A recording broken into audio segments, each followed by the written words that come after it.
Assalamualaikum Assalamualaikum warahmatullahi warahmatullahi wabarakatuh. wabarakatuh. Salam sejahtera bagi kita semua. Halo semua, kami kelompok 2 Teknik Sipil B, kami ada tugas nih di mata kuliah Pendidikan Bahasa Indonesia dengan dosen pembimbing Ibu Siska Meirita, SPD MPD. Jadi kami akan mempresentasikan tentang penulisan kata sandang si dan sang, tanda baca titik dan koma, serta pembentukan istilah. Sebelum itu, izinkan kami memperkenalkan diri. Di sini saya sebagai moderator, nama saya Erlinda Puspitasari, NPM 21150110045, dan teman saya Izin memperkenalkan diri, nama saya Karunia Rihagana Tarigan, NPM 21150110075, dan teman saya Izin memperkenalkan diri, nama saya Putri Aprianis, NPM 21150110044, dan teman saya Izin memperkenalkan diri, nama saya Ridho Solihin, nomor NPM 21150111035, dan teman saya Izin memperkenalkan diri, nama Ahmad Farezi, NPM 21150111055. Baik, langsung saja kita pembahasan materi. Untuk materi pertama akan disampaikan oleh teman saya, yaitu Karunia Arihagana Tarigan. Untuk Karunia, dipersilahkan. Halo, perkenalkan nama saya Karunia Arihagana Tarigan, NPM 21150111075. Di sini saya akan menjelaskan materi tentang kata sandang si. Menurut Kamus Besar Bahasa Indonesia, KBBI, kata si sebagai kata sandang memiliki serangkaian makna kata. Si merupakan kata yang dipakai di depan nama diri yang memiliki konotasi akrab atau kurang hormat. Kata si juga merupakan kata yang mengkhususkan orang yang melakukan atau terkena sesuatu. Selain itu, kata si juga dipakai sebagai sebutan, pujian, panggilan, ejekan, dan dipakai dalam menyebutkan berbagai nama tumbuhan dan nama binatang. Kata si ditulis terpisah dari kata yang mengikutinya. Misalnya, surat itu dikembalikan kepada si pengirim, toko itu memberikan hadiah kepada si pembeli, pembeli itu terus menawar kepada si penjual, dia sangat membenci Tony, si pencuri tertangkap sebelum ia berhasil kabur. Sekian dari materi yang dapat saya sampaikan, mohon maaf jika ada salah kata. Yang materi selanjutnya akan disampaikan oleh saudari Putri Afrianis. Sekian dan terima kasih. Baik, terima kasih. Sebelumnya, di sini saya akan melanjutkan materi yang telah disampaikan oleh Karunia Arihagana Tarigan, yaitu tentang penggunaan kata sandang si. Namun sebelumnya, izinkan saya memperkenalkan diri. Saya Putri Afrianis, NPM 21150111044. Saya akan menjelaskan materi tentang penggunaan kata sandang sang. Dalam bahasa Indonesia, terdapat beberapa jenis kata, salah satunya adalah kata sandang. Kata sandang, atau yang disebut dengan artikel, merupakan jenis kata tugas dalam bahasa Indonesia. Menurut Harimurti Krida Laksana, Kelas Kata dalam Bahasa Indonesia 1990, artikula adalah kategori yang mendampingi nominal dasar, nominal deverbal, pronominal, dan verba pasif dalam konstruksi eksosentrik. Adapun menurut M. Ramlan dalam buku Tata Bahasa Indonesia Penggolongan Kata 1991, kata sandang adalah kata yang jumlahnya terbatas dan selalu terletak di muka kata golongan nominal sebagai atributnya. Sehingga kata sandang merupakan kata yang menjadi pelengkap dan penjelas kata lainnya. Kata sandang tidak memiliki maknanya sendiri dan selalu ditulis berdampingan dengan kata lain. Dalam Pedoman Umum Ejaan Bahasa Indonesia 2016 yang disusun oleh Badan Pengembangan dan Pembinaan Bahasa Kementerian Pendidikan dan Kebudayaan, kata sandang sang ditulis terpisah dari kata yang mengikutinya. Contohnya, kita akan bersama hingga sang surya tidak bersinar lagi. Para penonton bersorak ketika wasit mengangkat tangan sang juara. Murid kelas 12 memberikan hadiah dan membacakan puisi sebagai bentuk terima kasih mereka kepada sang guru. Dilansir dari PUEB Daring, huruf awal sang ditulis dengan huruf kapital jika sang merupakan nama unsur Tuhan. Misalnya, mari kita panjatkan doa kepada Sang Maha Kuasa. Setelah melakukan usaha dengan maksimal, yang kita bisa lakukan adalah berserah diri kepada Sang Pencipta. Pergantian EYD menjadi PUEB Dikarenakan bahasa Indonesia mengalami perkembangan yang sangat pesat, atau bisa dibilang dampak dari kemajuan ilmu pengetahuan, teknologi, dan seni. Makanya, pada tahun yang sama, Badan Pengembangan dan Pembinaan Bahasa berusaha memberi sosialisasi agar masyarakat beralih ke PUEB. Walaupun tidak berubah seluruhnya, ada beberapa bagian dari EYD yang mulai berkembang dan tidak bisa kita gunakan lagi. Salah satu contohnya, cara penulisan kata si dan sang. Pada dasarnya, kata si dan sang, baik dalam EYD maupun PUEB, memiliki beberapa kesamaan, yaitu kata si dan sang ditulis terpisah dari kata yang mengikutinya. Seperti yang benar, mengejar si kancil, sang kancil melompat. Kata si dan sangnya dipisahkan. Yang salah, mengejar si kancil, mengejar si kancil, mengejar si kancil, sang kancil.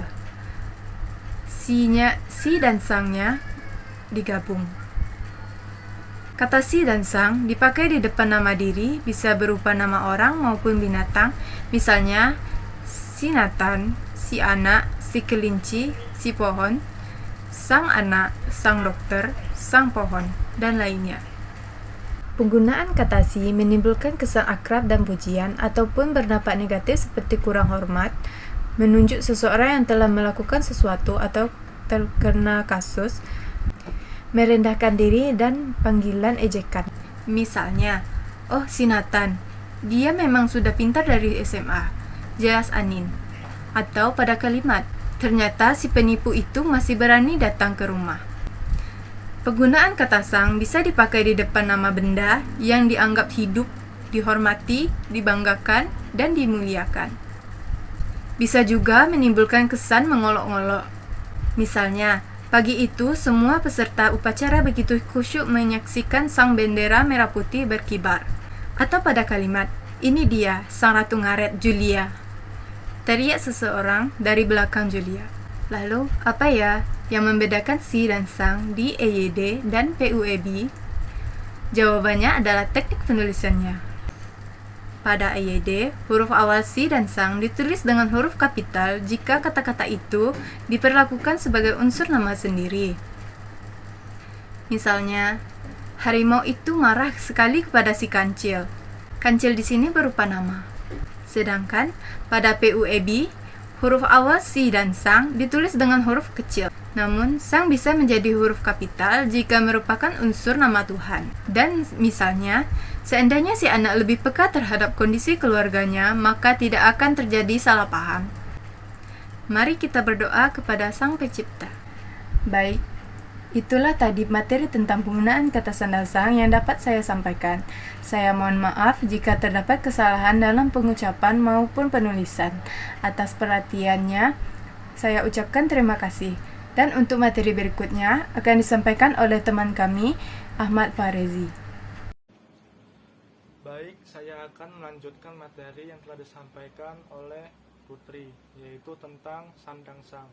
Sebelumnya izin memperkenalkan diri, nama Ahmad Farezi, NPM 21150111055. Di sini saya akan menyampaikan materi tentang penggunaan tanda titik. Penggunaan tanda titik. Titik adalah tanda baca yang digunakan untuk menandai akhir dari sebuah kalimat dalam berbagai bahasa. Tanda ini terdiri atas titik kecil yang ditempatkan di akhir suatu baris dari sebuah kalimat, seperti di akhir kalimat. 1. Penanda akhir kalimat. Fungsi tanda titik yang paling umum dan paling banyak dipahami orang-orang ialah sebagai penanda pada akhir kalimat, bukan kalimat seruan atau kalimat tanya. Kamu biasa memahami sebagai kalimat berita. Contoh, Ayah baru saja berangkat ke Yogyakarta. Ida sudah menyelesaikan artikel tentang ketimpangan sosial kemarin. 2. Tanda titik tidak dipakai dalam singkatan. Nama resmi lembaga pemerintahan dan ketatanegaraan, badan atau organisasi, serta nama dokumen resmi maupun di dalam akronim yang sudah diterima oleh masyarakat. Contohnya, DPR, SMA, PT, WHO, UUD, SIM, Bappenas, Rapim. 3. Penunjuk jangka waktu. Tanda titik juga berfungsi sebagai penunjuk jangka waktu tertentu. Contoh 01.03.47 menunjukkan 1 jam 3 menit 47 detik.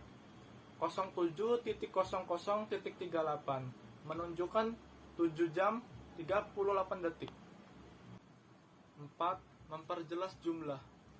Tanda titik digunakan untuk memperjelas bilangan ribuan atau kelipatannya. Contohnya, kasus COVID-19 di Indonesia tembus 1 juta kasus. Kecelakaan di tol bulan lalu mencapai 1.200 kejadian. Tapi perlu kamu ingat nih, tanda titik tidak berlaku pada angka yang tidak menyatakan jumlah meskipun angkanya ribuan. 5. Peran dalam penulisan referensi. Dalam penulisan daftar pustaka, tanda titik digunakan setelah nama penulis, judul tulisan yang tidak mengandung tanda seru atau tanda tanya, dan tempat terbit. Contoh, Agung, Muhammad, 2007, Media Belajar, Yang Asik, Solo, Ragam Cendekia. 6. Tidak digunakan pada akhir judul. Kamu tidak boleh menggunakan tanda titik pada akhir judul karangan atau artikel yang merupakan kepala karangan. Selain itu, pada bagian kepala tabel, grafik, dan ilustrasi juga tidak boleh diakhiri dengan tanda titik. Contoh, pengertian, jenis, dan contoh majas grafik, titik 2, angka kematian COVID-19 di Provinsi Jawa Timur. 7. Tidak digunakan pada kepala surat. Tanda titik ini juga tidak boleh dipakai dalam kepala surat ya.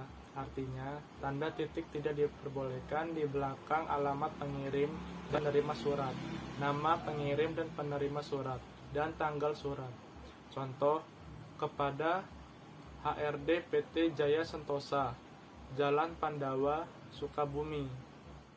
8. Pemisah angka pada penanda waktu, jam, menit, dan detik.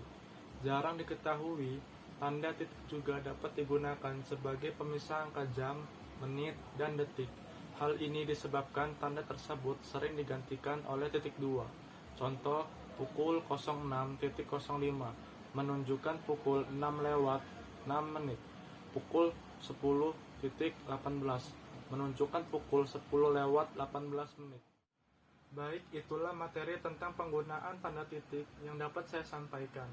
Saya mohon maaf jika terdapat kesalahan dalam pengucapan. Atas perhatiannya saya ucapkan terima kasih. Untuk materi selanjutnya akan disampaikan oleh teman kami. Baik, terima kasih sebelumnya. Di sini saya akan melanjutkan materi yang telah disampaikan oleh Ahmad Farezi, yaitu tentang tanda baca titik. Namun sebelumnya izinkan saya memperkenalkan diri. Nama saya Ridho Solihin, nomor NPM 211511035. Saya akan menjelaskan materi tentang tanda baca koma. Jadi apa sih itu sebenarnya tanda baca koma dan bagaimana penggunaan tanda baca koma ini yang baik dan juga benar? Langsung saja kita mulai materinya. Tanda koma adalah tanda baca yang bentuknya mirip dengan tanda petik tunggal, tapi diletakkan di garis dasar teks. Tanda koma ini memiliki fungsi dasar, yaitu untuk memisahkan bagian yang satu dengan bagian lainnya. Dalam penulisan bahasa Indonesia, itu diperlukan pemahaman yang cukup mengenai penggunaan tanda baca koma ini. Hal itu dimaksudkan agar apa yang akan disampaikan oleh si penulis nantinya dapat tersampaikan dengan baik kepada para pembacanya. Lalu bagaimanakah penggunaan tanda baca koma yang baik dan juga benar? Mari kita bahas bersama. Berikut ketentuan penggunaan tanda baca koma. Baik, yang pertama, tanda koma itu dipakai di antara unsur-unsur dalam suatu pemerincian atau pembilangan. Contohnya, gempa bumi, gunung meletus, dan banjir termasuk bencana alam. Lain halnya dengan kalimat gempa bumi dan gunung meletus termasuk bencana alam. Kalimat tersebut tidak perlu menggunakan tanda baca koma. Contoh lagi, ibu pergi ke pasar membeli tomat, kangkung, dan bayam. Ingat, sebelum kata dan itu juga harus menggunakan tanda koma. Kemudian yang kedua, tanda koma ini dipakai sebelum kata penghubung seperti tetapi, melainkan, dan sedangkan dalam kalimat majemuk setara. Contohnya, Andi tidak pandai menghitung, tetapi ia sangat mahir menghafal. Contoh lagi, Santi bukan hanya cantik, melainkan juga pintar. Kemudian yang ketiga, tanda koma ini dipakai untuk memisahkan anak kalimat yang mendahului induk kalimatnya.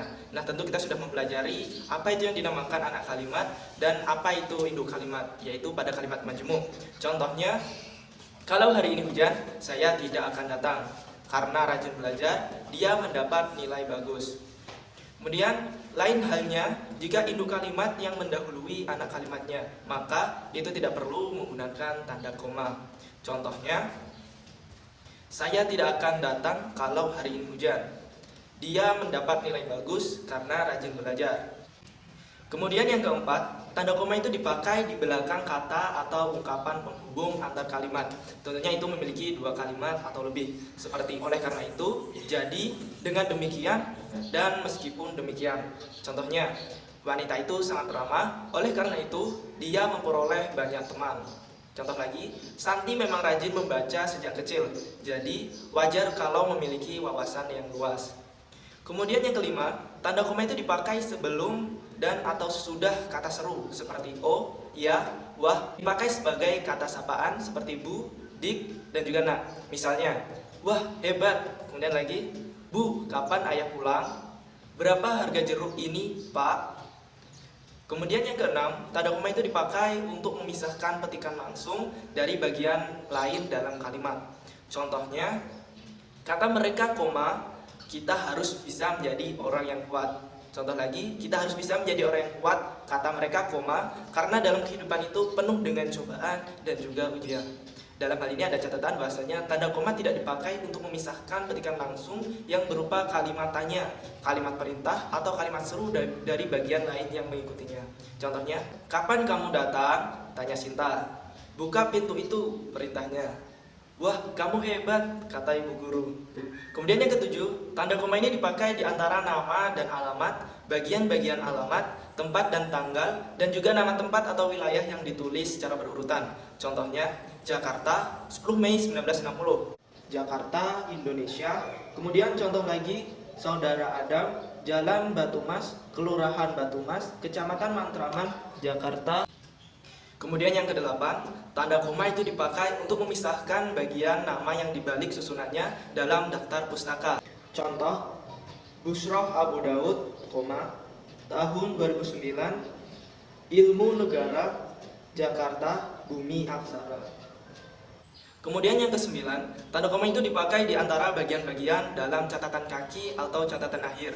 Contohnya, Sultan Takdir Ali Syabana, Tata Bahasa Baru Bahasa Indonesia, Jilid 2, Jakarta, Pustaka Rakyat tahun 1950, halaman 25.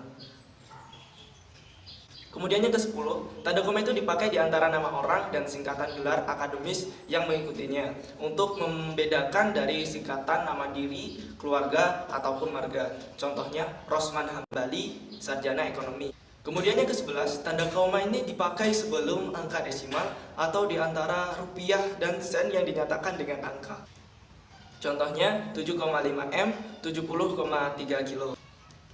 Kemudian aturan yang ke-12, tanda koma itu dipakai untuk mengapit keterangan tambahan atau keterangan oposisi. Contohnya, di kelas kami, baik laki-laki maupun perempuan harus mengikuti latihan paduan suara. Kemudian juga pejabat yang bertanggung jawab, sebagaimana dimaksudkan pada ayat 3, wajib menindaklanjuti laporan dalam waktu paling lama 7 hari. Bandingkan dengan keterangan muatas yang pemakaiannya tidak diapit tanda koma. Contohnya, siswa yang lulus dengan nilai tinggi akan diterima di perguruan tinggi itu tanpa melalui tes. Maka sebaiknya hal itu harus dipakai koma ya. Kemudian kita lanjut ke ketentuan yang terakhir yaitu nomor 13. Tanda koma itu tidak dipakai di belakang keterangan yang terdapat pada awal kalimat untuk menghindari salah baca atau salah pengertian. Contohnya, dalam penggarapan lahan kita dapat memanfaatkan kerbau sebagai pengganti traktor. Contoh lagi, atas perhatian saudara, kami ucapkan terima kasih. Coba bandingkan dengan atas perhatian saudara, kami ucapkan terima kasih. Nah, itu harusnya kita menggunakan tanda baca koma agar apa yang akan kita sampaikan kepada para pembaca dapat tersampaikan dengan baik. Baik, itulah tadi materi tentang tanda koma yang dapat saya sampaikan. Saya mohon maaf jika terdapat kesalahan dalam pengucapan ataupun penulisan. Atas perhatiannya saya ucapkan terima kasih. Dan untuk materi berikutnya akan disampaikan oleh teman kami, Erlinda. Baik, terima kasih untuk Ridho Solihin. Di sini saya akan menyampaikan materi selanjutnya. Sebelum itu, izinkan saya memperkenalkan diri. Nama saya Erlinda Puspitasari, NPM 211511045. Materi yang akan saya sampaikan yaitu tentang pembentukan istilah. Sebelumnya, apa sih pembentukan istilah itu? Pembentukan istilah adalah kata atau frasa yang dengan cermat mengungkapkan makna, konsep, proses, keadaan, atau sifat yang khas dalam bidang ilmu pengetahuan, teknologi, dan seni ataupun hal-hal lain dalam bidang tertentu. Untuk contohnya yaitu demokrasi. Demokrasi adalah suatu istilah untuk mengungkapkan suatu sistem pemerintahan dalam sebuah negara bahwa masyarakatnya berhak untuk menyampaikan pendapat demi kebaikan mereka. Untuk istilah sendiri terdapat beberapa jenis. Yang pertama yaitu ada istilah umum dan istilah khusus. Istilah umum adalah istilah dari suatu kata yang sudah menjadi unsur bahasa umum. Contohnya yaitu anggaran belanja, daya guna, ambil alih, dan kecerdasan. Untuk yang kedua yaitu istilah khusus. Istilah khusus adalah istilah yang maknanya terbatas pada bidang tertentu saja, yang digunakan dalam istilah ilmu pengetahuan maupun teknologi. Contohnya yaitu appendektomi. Appendektomi adalah suatu istilah yang digunakan dalam dunia kesehatan yang berarti sebagai operasi usus buntu. Dalam pembentukan istilah juga ada syaratnya loh. Apa saja sih? Mari kita bahas. Yang pertama, istilah yang dipilih adalah kata atau frasa yang paling tepat digunakan untuk mengungkapkan konsep termaksud dan yang tidak menyimpang dari makna itu sendiri.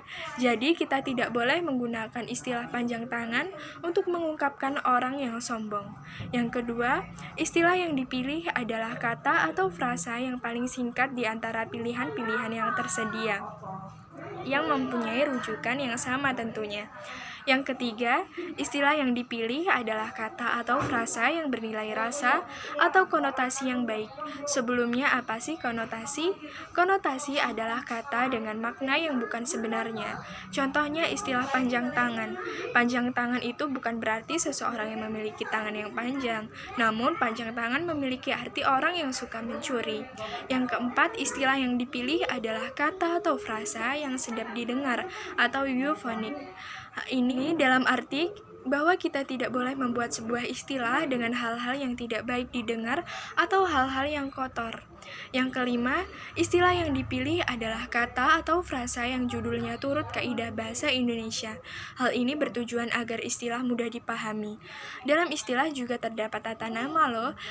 Nama sendiri adalah kata atau frasa yang berdasarkan kesepakatan menjadi tanda pengenal benda, orang, hewan, tumbuhan, dan tempat ataupun hal lain. Sedangkan tata nama sendiri disebut juga sebagai nomenklatur yang artinya perangkat peraturan penamaan dalam bidang ilmu tertentu seperti kimia dan biologi, serta kumpulan nama yang dihasilkan. Contoh dari tata nama ini sendiri misalnya dalam taksonomi tanaman, terdapat penulisan kata ilmiah, misalnya penulisan kata ilmiah padi, yaitu Oryza sativa. Dalam penulisannya terdapat beberapa syarat atau ketentuan, yaitu pada kata pertama menggunakan genus, pada kata kedua menggunakan marga, dan dalam penulisan kata ilmiah huruf awal harus menggunakan huruf kapital. Untuk selanjutnya mari kita bahas tentang proses pembentukan istilah. Dalam proses pembentukan istilah terdapat beberapa hal yang harus diperhatikan. Yang pertama yaitu konsep ilmu pengetahuan dan peristilahannya. Maksudnya di sini bahwa istilah juga dapat mengalami perubahan sesuai perkembangan ilmu pengetahuan dan teknologi, sehingga proses pembentukan istilah berpotensi untuk mengalami pembaharuan atau adanya penciptaan istilah baru. Contohnya dahulu tidak ada yang namanya istilah MRT, namun sekarang sudah ada istilah MRT atau Mass Rapid Transit, yaitu untuk mengungkapkan kereta listrik.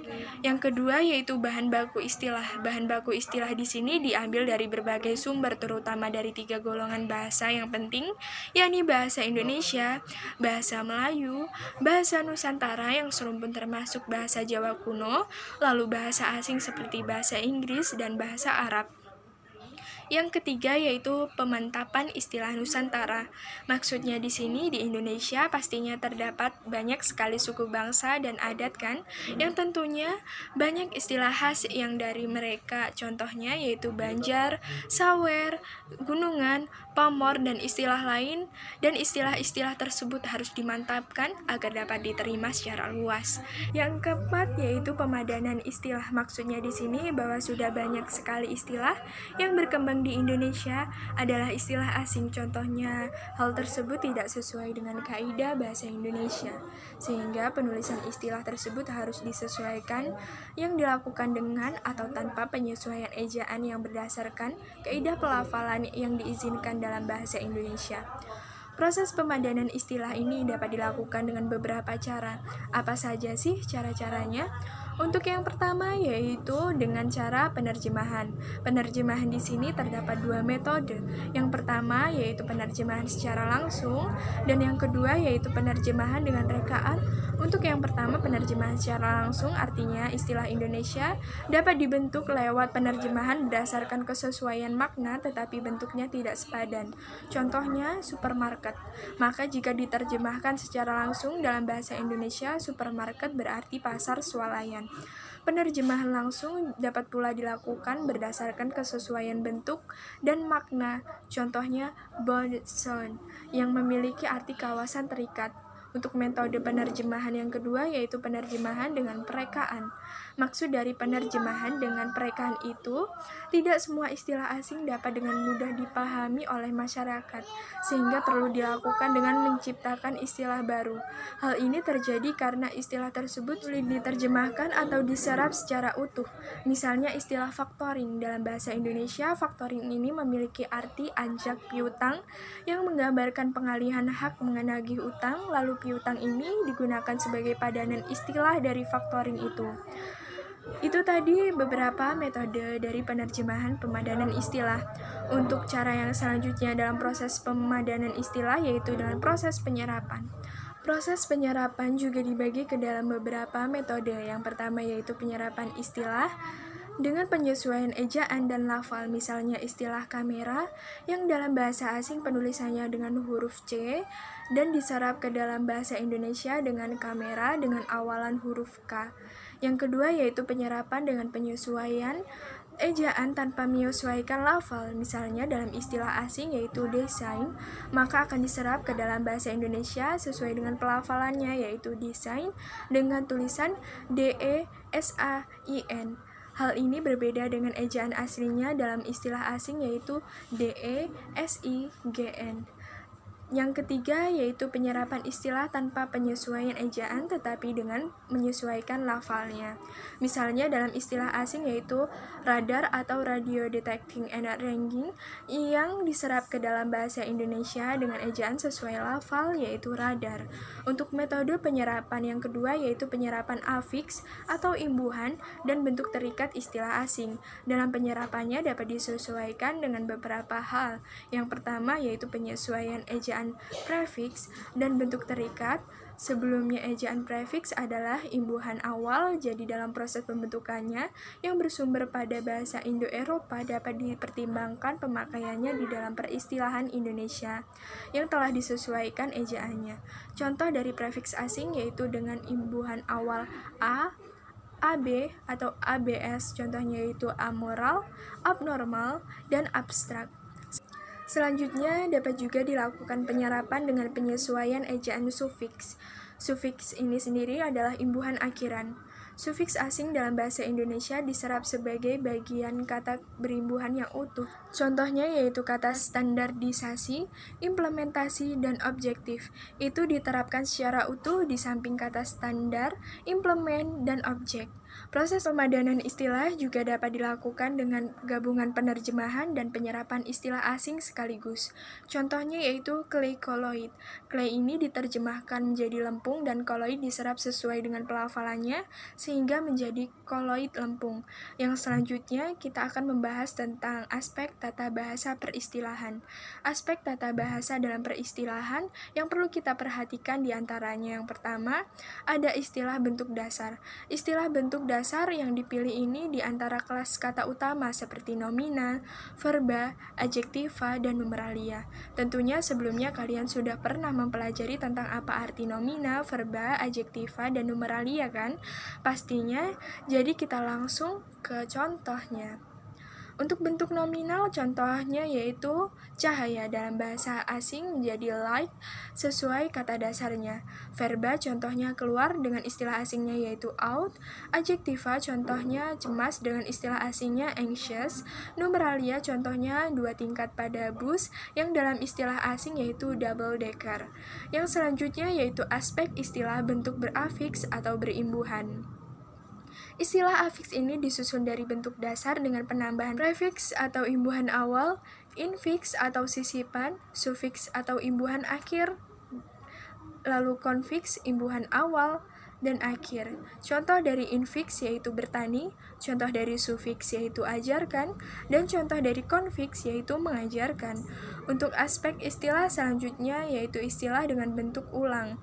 Istilah bentuk ulang ini dapat berupa ulangan bentuk dasar seutuhnya atau sebagian dengan atau tanpa penambahan dan pengubahan bunyi.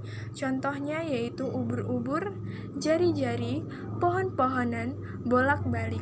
Bentuk pengulangan istilah lainnya yaitu terdapat banyak sekali yang bisa kalian cari. Selain bentuk-bentuk istilah yang berupa kata yang sudah saya jelaskan, terdapat juga istilah yang berbentuk singkatan, lambang huruf, gambar lambang, dan istilah angka. Contoh dari istilah yang berbentuk singkatan yaitu DDT yang memiliki kepanjangan dikloro, difenyl trikloroetana. Lambang huruf contohnya digunakan dalam ilmu pengetahuan misalnya pada kimia, nitrogen itu dilambangkan dengan huruf N. Istilah dengan angka contohnya yaitu angka 10 pangkat 9 yang artinya di belakang angka 10 itu terdapat 0 yang berjumlah 9 yang biasanya digunakan untuk mengungkapkan nominal uang yaitu 10 miliar. Untuk materi selanjutnya yaitu tentang aspek semantik peristilahan. Untuk materi ini akan disampaikan oleh teman kami yaitu Karunia Arihagana. Untuk Karunia, waktu dan tempat saya persilahkan. Perkenalkan, nama saya Karunia Arihagana Tarigan, NPM 2115011075. Di sini saya akan melanjutkan materi dari saudari Erlinda Puspita. Aspek semantik peristilahan. Aspek semantik dapat dilakukan dengan cara pemberian makna baru. Istilah baru dapat dibentuk lewat penyempitan dan perluasan makna kata yang lazim dan yang tidak lazim. Artinya, kata itu dikurangi atau ditambah jangkauan maknanya, sehingga penerapannya menjadi lebih sempit atau lebih luas. Dalam pemberian makna baru dapat dilakukan dengan beberapa metode yaitu 1. Penyempitan makna. Contoh kata gaya yang mempunyai makna kekuatan, dipersempit maknanya menjadi dorongan atau tarikan yang akan menggerakkan benda bebas saat terikat dan menjadi istilah baru untuk padanan istilah bahasa Inggris force. Yang kedua, perluasan makna. Contohnya kata garam yang mempunyai makna garam dapur atau NaCl diperluas maknanya sehingga mencakupi semua jenis senyawa dalam bidang kimia. Kata canggih yang semula bermakna banyak cakap, bawel, cerewet diperluas maknanya untuk dipakai di bidang teknik, yang berarti kehilangan kesederhanaan asli, seperti sangat rumit, ruwet, dan terkembang. B. Istilah sinonim. Dua istilah atau lebih yang maknanya sama atau mirip, tetapi bentuknya berlainan disebut sinonim.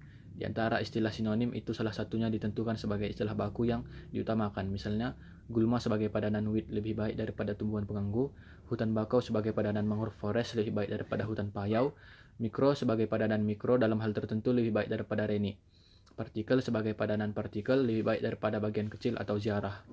C. Istilah homonim. Istilah homonim berupa dua istilah atau lebih yang sama ejaan dan lafalnya, tetapi maknanya berbeda karena asalnya berlainan. Istilah homonim dapat dibedakan menjadi homograf dan homofon. 1. Homograf. Istilah homograf ialah istilah yang sama ejaannya, tetapi berbeda lafalnya. Misalnya, 1. Pedologi atau paedo, ilmu tentang hidup dan perkembangan anak. Pedologi atau pedon yang artinya ilmu tentang tanah. Yaitu homofon. Istilah homofon ialah istilah yang sama lafalnya, tetapi berbeda ejaannya. Misalnya, bank dengan bank, massa dengan massa. Istilah meronim. Istilah meronim ialah istilah yang maujud, entity, yang ditunjukkannya merupakan bagian dari maujud lain yang menyeluruh. Istilah yang menyeluruh itu disebut holonim. Contohnya istilah meronium, tubuh, makna meliputi kepala, lidah, rambut, gigi, dahi, bibir, mata, leher, hidung, dada, telinga, lengan, dan mulut, tungkai. Sekian dari saya, terima kasih. baik itulah materi yang telah kelompok kami sampaikan. Semoga materi yang telah kami sampaikan dapat menambah pengetahuan teman-teman. Terima kasih, sekian dari kami. Wassalamualaikum Wassalamualaikum warahmatullahi warahmatullahi wabarakatuh. wabarakatuh. Sampai jumpa.